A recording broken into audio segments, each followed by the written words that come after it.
नमस्कार, आदित्यम टीव्ही मराठीमध्ये आपल्या सगळ्यांचं हार्दिक स्वागत। आज आपण भेटणार आहोत मालेगाव येथील लेखक संजय निकम सर यांना। सर, आपलं आदित्यम टीव्ही मराठीमध्ये हार्दिक स्वागत। धन्यवाद सर। आपण मला आदित्यम टीव्ही चॅनलवर बोलवल्याबद्दल आणि मुलाखत देण्यासाठी आपण इथे मला आमंत्रित केल्याबद्दल आदित्यम टीव्ही आणि सर्व परिवाराचे मी हार्दिक आभार मानतो। सर, आपण साहित्य क्षेत्राकडे कसे वळालात? साधारणपणे जो काही काव्य प्रकार आपण हाताळत आहात, मग कविता किंवा कादंबरी असो, याच्याकडे तुमचा विशेष कल कसा काय आला? मी बालपणापासूनच मला वाचनाची गोडी होती आणि अनेक लेखकांचे पुस्तकं मी वाचत असत, कविताही वाचत होतो।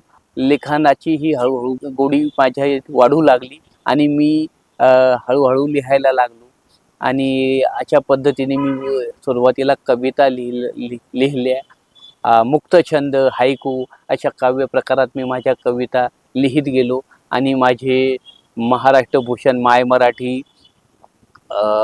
आभाळ माया, एक हायकू, गोदाकाठ हे कविता संग्रह प्रकाशित झाले। हिंदी कविता काव्य संग्रह ही माझे प्रकाशित झाले। त्यातील मेरा भारत आणि गीत नया मैं गाता हूँ या हिंदी कविता संग्रहांनी भारतभर वाहवा मिळवली आणि ह्या माझ्या कविता, हिंदी कवितांची माननीय पंतप्रधान नरेंद्र मोदी यांनी विशेष दखल घेऊन मेरा भारतसाठी मला हार्दिक शुभेच्छाही पाठवल्या आणि महाराष्ट्रभूषण माय मराठी या कविता संग्रहाचा मराठी भाषेला अभिजात दर्जा मिळवण्यामध्ये फार मोठा मोलाचा वाटा राहिला आहे। माननीय पंतप्रधान नरेंद्रजी मोदी यांनी त्या कविता वाचल्या आणि लिहिलेल्या कवितांबद्दल माझे भरभरून कौतुक केले आणि मला शुभेच्छाही दिल्या। एक ज्वलंत परिवर्तनाचा इतिहास, ठिणगी कादंबरी, या कादंबरीविषयी सर आपण कृपया माहिती द्यावी। ठिणगी एक ज्वलंत परिवर्तनाचा इतिहास ही एक सामाजिक आणि राजकीय अशी वास्तववादी कादंबरी आहे। स्वर्गीय माननीय हिंदू हृदय सम्राट बाळासाहेब ठाकरे यांनी जो एक विचार महाराष्ट्राला दिला, त्यावर आधारित ही कादंबरी आहे आणि या कादंबरीत जी वास्तववादी समाजाचे जे प्रश्न आहे आणि त्या समाजाच्या ज्या अडचणी आहे, समस्या आहे, त्यावर प्रकाश जोर टाकलेला आहे। आज जे आपल्या अवतीभोवताली जे राजकीय सामाजिक वातावरण पाहायला मिळते, त्याचे वास्तववादी चित्रण या कादंबरीत रेखाटले गेलेले आहे। ही कादंबरी समाजाला अतिशय प्रेरणा देणारी आणि आपला देश, आपला धर्म यावर प्रेम करायला शिकवणारी अशी आहे आणि हाच संदेश मी वाचकाला देऊ इच्छितो। आजपर्यंत आपण जे लिहिलेल्या कविता, कथा संग्रह याच्या बदल्यामध्ये तुम्हाला बरेच पुरस्कार मिळाले, तर त्या संदर्भामध्ये थोडंसं आपल्या प्रेक्षकांना सांगाल का?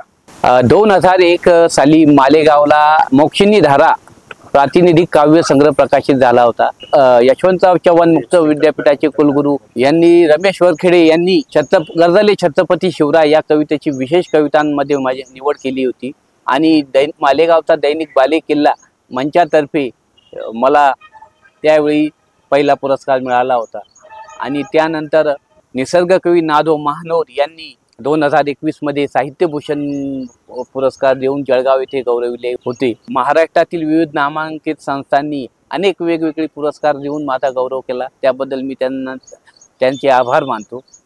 दिल्ली, मुंबई येथे हिंदी कवितांबद्दलही माझा अनेक पुरस्कार देऊन गौरव झाला आहे। हिंदी सेवा सन्मान देऊन मला गौरविण्यात आले आहे। सत्य इंदिरा फाउंडेशन, त्यानंतर अखिल भारतीय अभिनंदन संस्था अशा संस्थांतर्फे माझा गौरव आणि करून मला पुरस्कार दिले गेले आहेत। सर, मेरा भारत या कविता संग्रहाविषयी काही तुम्ही सांगा आणि त्या संदर्भात आपल्या काय आठवणी आहेत किंवा मोदींचं तुम्हाला जे आलेलं पत्र आहे त्याविषयीचे काही माहिती सांगितली तर बरं होईल। मेरा भारत हा जो हिंदी काव्य संग्रह आहे, याला संपूर्ण भारतात आणि देश विदेशातही भरघोस प्रतिसाद मिळाला आहे। त्यातील मेरा भारत, अटल तू, तिरंगा या कविता आहे त्या देश विदेशात गाजल्या आणि त्या कवितांनी रसिकांच्या हृदयात एक विशेष असे स्थान मिळवलेले आहे। आणि त्याबद्दल मला संपूर्ण भारतातून अनेक ठिकाणांहून राजस्थान, गोवा, गुजरात, उत्तर प्रदेश, मध्य प्रदेश इथून मला भरभरून संदेश आणि शुभेच्छाही मिळालेल्या आहेत. आणि मेरा भारतमधली माझ्या जे सर्वात आवडती जी कविता आहे ती तुम्हाला ऐकवतो. त्या कवितेचं शीर्षक आहे आज़ादी मिले हुए साल 60. आज़ादी मिले हुए साल 60, अब तक खत्म न हुई दंगा फसाद, आपस में लड़े धर्म पे हिंदू मुसलमान, टुकड़े टुकड़े होकर पड़ा है मेरा हिंदुस्तान, नेता बने आज भेड़िए उन्हें ना भारत माँ की याद, वतन के वास्ते फांसी पर चढ़ गए भगत सिंह आज़ाद, हर एक कहता है आज अपना क्या जाता है, अवाम की ऐसी करतूतों पे आज हिंदुस्तान रोता है, सवर जाओ अब भी ये वक्त कह रहा है, न समझोगे तो गुलामी का फिर पैगाम आ रहा है, मत मेरे पास आना तुम शिकंडियों की औलाद, मैं हूँ आग का अंगारा कर दूंगा तुम्हें बर्बाद, एक रहा है एक रहेगा हमारा ये हिंदुस्तान, फक्र है उन पर जो सीमा पे लड़ रहे नौजवान, जय जवान जय किसान जय जय हिंदुस्तान, जय जवान जय किसान जय जय हिंदुस्तान. आजकालची युवा पिढी ही वाचनापासून अतिशय दूर चाललेली आहे. मोबाईलचं व्यसन त्यांना लागत चाललेलं आहे. असे अनेक आरोप त्यांच्यावर होत आहेत. किंवा त्यांनी जर वाचनाशी जोडून घ्यायचं असेल स्वतःला तर तुम्ही त्यांना कुठला सल्ला द्याल?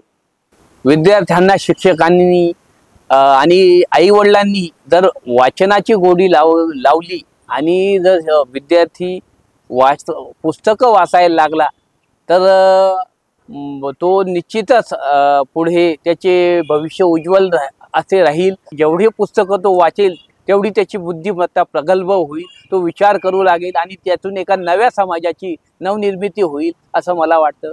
अनेक मुलांना या क्षेत्रामध्ये यायचंय तर यासाठी त्यांनी कशा पद्धतीने उपासना करावी किंवा कशा पद्धतीने पुढे जावं याविषयी आपण काय सांगाल? कुठलीही गोष्ट एक तपश्चर्या साधनेशिवाय अवगत होऊ शकत नाही आणि ही एक तपश्चर्याच आहे. कुठलाही कला मिळवणे किंवा छंद जोपासणे ही एक तपस्याच असते.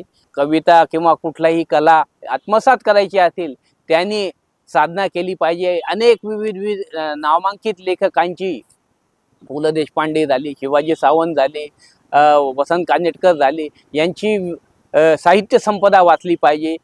कवी कुसुमाग्रज, नादो महानोर, शांता शेळके असे यांच्या कविता संग्रह, वसंत आबाजी डहाके यांचे कविता संग्रह सतत वाचन केल्याने त्यांच्यात वाचनाची सोबत लिखाणाची ही गोडी वाढू लागेल आणि निश्चितच ते यातून नव साहित्य निर्मिती करू शकतील आणि नवोदित कवी आणि लेखक हे यातून घडतील असा मला विश्वास वाटतो. त्यासाठी मात्र प्रखर कठोर साधना आणि तपश्चर्या करणे फार गरजेचे आहे आणि तपश्चर्याच माणसाला आपलं जे ध्येय आहे ते मिळवून देते आणि त्याला शिखरावर नेऊन पोचवते.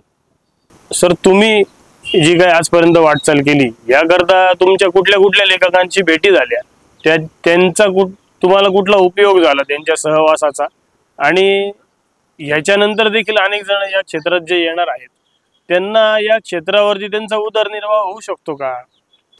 भालचंद्र नेमाडे यांची कोसला, हिंदू या कादंबऱ्या मी वाचल्या आणि प्रत्यक्षात भालचंद्र नेमाडेंना मला भेटण्याचा योग आला. अनेक पुस्तकं वाचता तू लिहायला लागशील आणि त्यातून एक चांगल्या सकस साहित्याची निर्मिती होईल असा त्यांनी मला विश्वास दिला आणि त्यांनी मला आशीर्वाद दिले आणि माझ्या कविता वाचून तू नक्कीच एक दिवस नाव कमवशील असं ते मला बोलले आणि पुढे चालून ते तसं घडलं.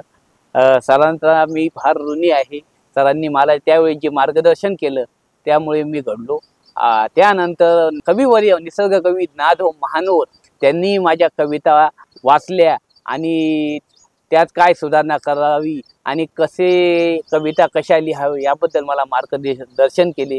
त्याबद्दल स्वर्गीय निसर्ग कवी नादो महानोर यांचा मी अजन्म ऋणी राहील आणि गोदा काठ या कविता संग्रहाला त्यांनी जी प्रस्तावना दिलेली आहे त्याबद्दल मी त्यांचा अजन्म ऋणी राहील. कविता लेखन, कादंबरी लेखन हा छंद आहे आणि तो मनाला आनंद देतो आणि त्यातून नव साहित्याची निर्मिती होत असते. तर ते चरित्राचं साधन होऊ शकत नाही. तो एक आपला आवडीनिवडीचा आणि छंदाचा विषय आहे आणि त्यामुळे आपल्याला आणि रसिक श्रोत्यांना आनंद मिळतो. हा एक त्याचा महत्त्वाचा अविभाज्य घटक आहे त्यातला. आणि नवोदित साहित्यिक आणि नवोदित लेखक आणि कवींना अ, त्यातून काही चरितार्थ चालेल एवढं उत्पन्न त्यातून निश्चितच मिळू शकत नाही. त्यांना फक्त तो काही पुरस्कार, काही बक्षीस रूपाने रक्कम एवढी त्यातून मिळू शकते आणि तो एक फक्त समाजाला एक प्रेरणा देण्याचा एक मार्ग असतो आणि त्यावर वाटचाल करून काही असं अमर साहित्य निर्माण होईल की जे अमर रूपाने जसं बहिणाबाई चौधरींचं अरे संसार संसार जसा तवा चुलावर अशा ज्या साहित्याची निर्मिती होऊन ते अमर साहित्य म्हणून या जगासमोर अमर होऊन जाते आणि तो कवी किंवा साहित्यक एक तारा म्हणून चमकत राहतो. हाच फक्त त्याचा एक महत्त्वाचा या विषयाचा भाग असतो आणि कवी आणि लेखक एका रात्रीत काही अब्जाधीश करोडपती बनवण्याचा कुठलाही विशेष नसतो. ती एक साधना आहे आणि ते एक तपश्चर्या आहे आणि त्या तपश्चर्याचा माता सरस्वतीचा ज्याच्या मस्तकावर आशीर्वाद ज्याला लाभला त्याचं फक्त ज्ञानाने तो उजळून निघतो. हा संदेश मी फक्त यातून देऊ इच्छितो. गीत गाता हूं मैं हा जो आपला कविता संग्रह आहे याची देखील आपण थोडक्यात माहिती प्रेक्षकांना द्या. गीत नया मैं गाता हूँ हा जो हिंदी काव्य संग्रह आहे त्यात एका कवीची जी विलक्षण प्रतिभा आणि प्रतिमा शक्ती असते त्याचा प्रत्यय आपल्याला या कविता संग्रहात दिसून येईल. आणि गीत नया मैं गाता हूँ जे शीर्षक आहे ते काव्य संग्रहाला कसे साजेशी आहे याचा आपणास प्रत्यय येईल. गीत नया मैं गाता हूँ एक देश प्रेमाने भारलेली ही कविता ती तुम्हाला मी ऐकवतो. गीत नया मैं गाता हूँ भारत का भाग्य विधाता हूँ. गीत नया मैं गाता हूँ भारत का भाग्य विधाता हूँ. खेतों में पसीना बहाता हूँ बागों में फूल खिलाता हूँ. गीत नया मैं गाता हूँ भारत का भाग्य विधाता हूँ. समुंदर में डुबकी लगाता हूँ हीरे मोती लाता हूँ. इतिहास नया दोहराता हूँ. गीत नया मैं गाता हूँ भारत का भाग्य विधाता हूँ. गीत नया मैं गाता हूँ भारत का भाग्य विधाता हूँ. अशा या काही ओळी मी कवितेच्या आपणास ऐकवल्या. अशाच पद्धतीच्या अनेक कविता या कविता संग्रहात मी लिहिलेल्या आहेत आणि त्या रसिकांच्या अतिशय पसंती सुचलेल्या आहे आणि संपूर्ण भारत आणि विदेशात मला जे काव्य रसिक आणि कला रसिकांनी जे भरभरून प्रेम दिले त्याबद्दल मी त्यांचे या ऋणी आहे आणि त्याबद्दल मी त्यांचे आभार मानतो. सर, या साहित्याच्या क्षेत्रामध्ये आपल्याला कुठले कुठले विशेष पुरस्कार आजपर्यंत प्राप्त झाले याची आपण थोडक्यात श्रोत्यांना माहिती द्यावी. आजपर्यंत मी जे काही काव्य संग्रह आणि कादंबरी लिहिल्या त्याबद्दल मला विविध संस्थांनी पदे आणि पुरस्कार दिले. त्यातील संस्थेने पद दिलं त्या पदाचं सांगतो मी. काव्य केशर मंच राजस्थान संघटनेचा महाराष्ट्र राज्य अध्यक्षपदी निवड झाली वर्ष 2021 ते 25 या कालावधीसाठी. त्यानंतर राष्ट्रीय काव्यांगण लेखनी मंच संघटना भारत या संस्थेच्या उपाध्यक्षपदी निवड झाली 2021 ते 2025 कालावधी. थिओसॉफिकल सोसायटी मालेगाव लॉजच्या सचिवपदी निवड झाली वर्ष 2021 ते 2024. अखिल भारतीय मराठी साहित्य परिषद मालेगावच्या अध्यक्षपदी निवड झाली वर्ष 2021 ते 2025 कालावधी. भारत माता अभिनंदन संघटन हरियाणा या संघटनेच्या नाशिक जिल्हा अध्यक्ष प्रकोष्ठपदी निवड करण्यात आली वर्ष 2021 ते 25. महात्मा फुले साहित्य मंच नाशिक जिल्हा अध्यक्षपदी निवड करण्यात आली वर्ष 2021 ते 2025.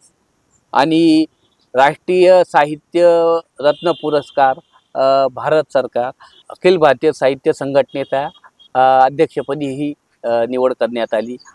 त्यानंतर विविध अनेक पुरस्कार देऊन अनेक संस्थांनी गौरवही केला आहे. राष्ट्रीय काव्यांगण लेखनीचे साहित्य मंच या सामाजिक संघटना भारत या संस्थेतर्फे राष्ट्रीय आदर्श शिक्षक पुरस्कार 10 ऑक्टोबर 2021 रोजी मिळाला. माली समाज सेवा समिती नाशिक या संस्थेतर्फे साहित्य विशेष पुरस्कार 28 नोव्हेंबर 2021 रोजी मिळाला. अनेक छोटे मोठे विविध अनेक अशी राष्ट्रीय आंतरराष्ट्रीय असे पुरस्कार आजपर्यंत मिळाले आहे.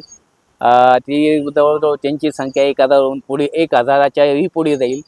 सर आपले खूप खूप मनापासून आभार. आपण वेळात वेळ काढून आदित्य MTV मराठीच्या श्रोत्यांना ही आपली मुलाखत दिली त्याबद्दल मनपूर्वक धन्यवाद.